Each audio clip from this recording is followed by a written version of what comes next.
ఉస్మాన్ గని రదియల్లాహు తఆలా అన్హు వారు ఎలాంటి వారు తెలుసా? అషరై ముబషిరాలో ఒకడు. ప్రవక్త ముహమ్మద్ సల్లల్లాహు అలైహి వసల్లం వారి స్వయాన అల్లుడు, ఇద్దరు కూతుర్లు చేసుకున్నాడు ఆయన. జైనబ్ రదియల్లాహు తఆలా అన్హు చేసుకున్నారు, రుఖయ్య రదియల్లాహు తఆలా అన్హు వారిని చేసుకున్నారు.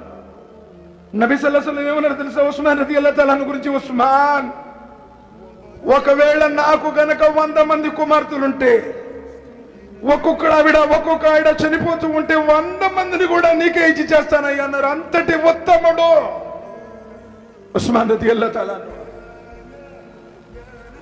జంగే తబూక్ సందర్భంగా నబీ సల్లల్లాహు అలైహి వసల్లం వారు ఏలాన్ చేశారు? ఎవరైనా ఉన్నారా? అల్లాహ్ మార్గంలో దానం చేసేవారు ఎవరైనా ఉన్నారా?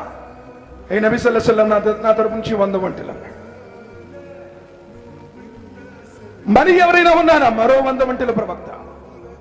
మళ్ళీ ఎలా? మరో 100 వంటలు. ఉస్మాన్ ఫిల్ జన్నా, ఉస్మాన్ ఫిల్ జన్నా, ఉస్మాన్ ఫిల్ జన్నా. 7 పర్యాయాలు ఒకే మజ్మాలో, వేరు వేరు సందర్భాల్లో ఎన్నోసార్లు ఉన్నాయి.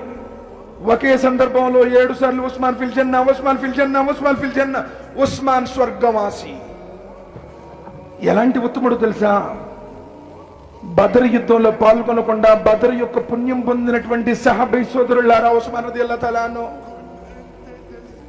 ఆనాడు మదీనా వెళ్ళిన తర్వాత విశ్వాసులందరూ ఆకలితో అలమటిస్తా ఉంటే, దప్పికతో నీళ్లు లేక అల్లాడిపోతుంటే, యూదుని దగ్గర 50,000 దినారాలు పెట్టి బావిని కొని సకల విశ్వాసుల దప్పిక తీర్చిన వాడు ఉస్మాన్ రదియల్లాహు తఆలా. ఆ ఉస్మాన్ రదియల్లాహు తఆలా ఎక్కడైనా సమాధి కనపడితే, కబరస్థాన్ దగ్గరికి వెళితే కూర్చుని బోర్ నేర్చేవాడు, గడ్డపు వెంట్రుకలన్నీ తడిసిపోయే విధంగా. ఎందుకు ఉస్మాన్?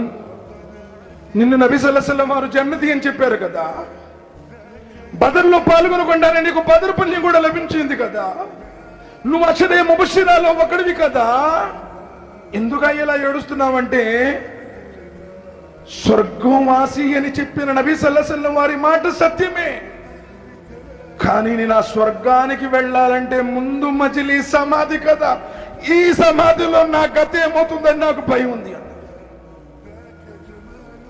ఎప్పుడైనా సమాధి జీవితం గురించి ఆలోచించావా? నబీ సల్లల్లాహు అలైహి వసల్లం వారు అన్నారు, ఒకవేళ ఆ సమాధి సంగతులే కనుక మీకు తెలిస్తే, నాకు తెలిసినంత నువ్వు నమ్మటం మనిషి ఎప్పుడు ఏడుస్తూనే ఉంటావు. ఆ సమాధి సంగతులు నా గురించి మీకు తెలిసినట్లయితే మీరు మనిషిని సమాధి చేయటమే మానేస్తారు. ఆ సమాధి యాదల గురించి మీకు తెలిస్తే కనుక మీరు ఆలు బిడ్డలు విడిచిపెట్టి అడవులకు వెళ్ళిపోతారు. అంతటి భయానకమైన జీవితం ముందు పెట్టుకొని, అసలు నీ జీవితంలో నమాజు లేదు, నీ జీవితంలో ఖురాన్ ఏంటో తెలియదు, అసలు ఖురాన్లో ఎన్ని సూరాలు ఉన్నాయో తెలియదు, సూరే యూసుఫ్ ఎంతో, సూరే ఫుర్ఖాన్ ఎంతో, సూరే సబా ఎంతో తెలియదు, అసలు కనీసం అల్లాహ్ ఎక్కడున్నాడు అన్న సంగతి కూడా మనకు తెలియదు.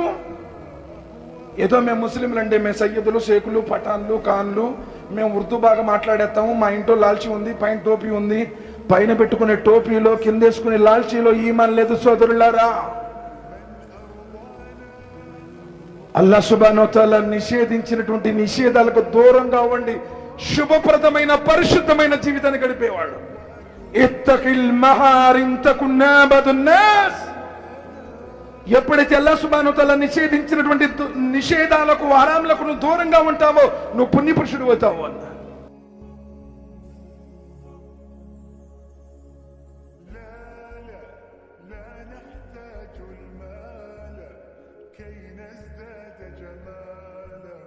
جوهرنا هنا في القلب تلالا.